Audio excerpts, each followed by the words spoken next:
18/12/2020 வியாழன் நமக்காக இந்த அன்னதானம் தொடங்கியவர்கள் நம்ம பிருந்தாவனத்தில் அரங்காவலரான திரு செந்தில்குமார் மற்றும் அவர் துணையாளர் திருமதி ராஜலட்சுமி, வள்ளுவர் தியேட்டர் பழனி. இவர் ஒவ்வொரு மாதமும் தமிழ் மாதத்தினுடைய முதல் வியாழக்கிழமையில் அன்னதானம் வாங்கியிருக்காரு. அந்த வகையிலே இந்த மார்கழி 3ஆம் தேதி நம்ம பக்தர்களுக்காக அன்னதானம் வாங்கினார்.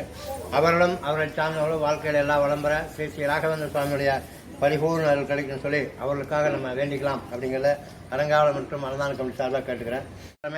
ஸ்ரீ ஹனுமன் ஜெயந்தி நம்ம அமாவாசை செய்யல, மூலா நட்சத்திரம் அன்னைக்கு. அதனால் மூலா நட்சத்திரத்தில் நம்ம ஹனுமன் ஜெயந்தி செய்கிறோம். நாளை மறுநாள் சனிக்கிழமை 20/12/2025 சனிக்கிழமை ஹனுமன் ஜெயந்தி நடக்கிறதுக்கு காலையில் 9 மணிக்கு அபிஷேகம் ஆரம்பிப்பேன்.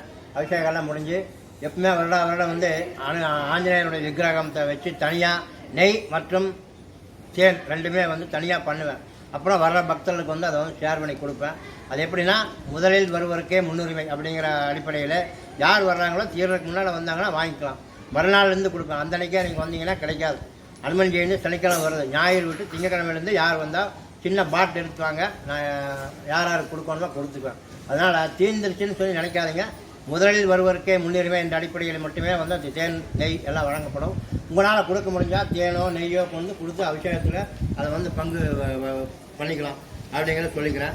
அதே போல் அன்றைக்கி வடமாலை இங்கே மற்ற கோயில் மேலே வடமாலை நம்ம சாத்த மாட்டோம், நைவேத்தியம் மட்டும் தான் பண்ணுவோம் நம்ம கோயிலில் பொறுத்தளவுக்கு.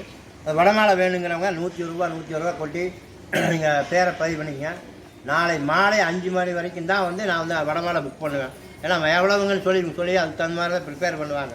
அதனால் நாளைக்கு சாயந்தரம் வெள்ளிக்கிழமை சனிக்கிழமைக்கு ஃபங்க்ஷன் நடக்குன்னா வெள்ளிக்கிழமை நாளைக்கு சாயங்காலம் 5 மணிக்கு வரைக்கும் தான் நான் பேர் எழுதுவேன். வடமாலைக்கு புக் பண்ணுறவங்க அப்போ புக் பண்ணிக்கலாங்கிறது இந்த நேரத்தில் அரங்காவலம் மற்றும் அன்னதான கமிட்டி சார்பாக கேட்டுக்கிறேன். பழமும் சர்க்கரையெல்லாம் கொடுக்கலாம் தான். மற்றது பால், தயிர், இளநீர், பன்னீர், சந்தனம், தேன், நெய் இதெல்லாம் மறுநாள் காலையில் ஹனுமன் ஜெயந்தி அன்றைக்கே தரலாம். அதாவது 8:30க்குள்ளே நீங்கள் கொடுத்துடணும். பாலாக இருந்தாலும் சரி, தயிராக இருந்தாலும் சரி, பழமோ நெய், தேன், இளநீர், பன்னீர், சந்தனம் இதெல்லாம் ஹனுமன் ஜெயந்தி எனக்கு கொடுக்கணும். மற்றபடி வாழைப்பழம், சர்க்கரை மட்டுமே நாளைக்கு கொடுக்கணும். ஏன்னா அது தனியாக பண்ணணும். அதனால் மீண்டும் ஒரு முறை சொல்கிறேன், சனிக்கிழமைக்கு நாளை மறுநாள் சனிக்கிழமை காலையில் 9 மணிக்கு அபிஷேகம் ஆரம்பிப்போம். அந்த டைமுக்கு உங்களையும் சங்கடப்படுத்திக்காதீங்க, என்னையும் சங்கடப்படுத்தாதீங்க அப்படிங்கிற என்னோட அன்பான வேண்டுகோள். சீதா பதிமூலராமச்சந்திர பேர் ஞாம் சீதா பதிமூலராமச்சந்திர பேர் சீத்தம் புரிதோ வரதோ போது கிருஷ்ணாத்மனஸ்து ரமாரமண கோவிந்தா.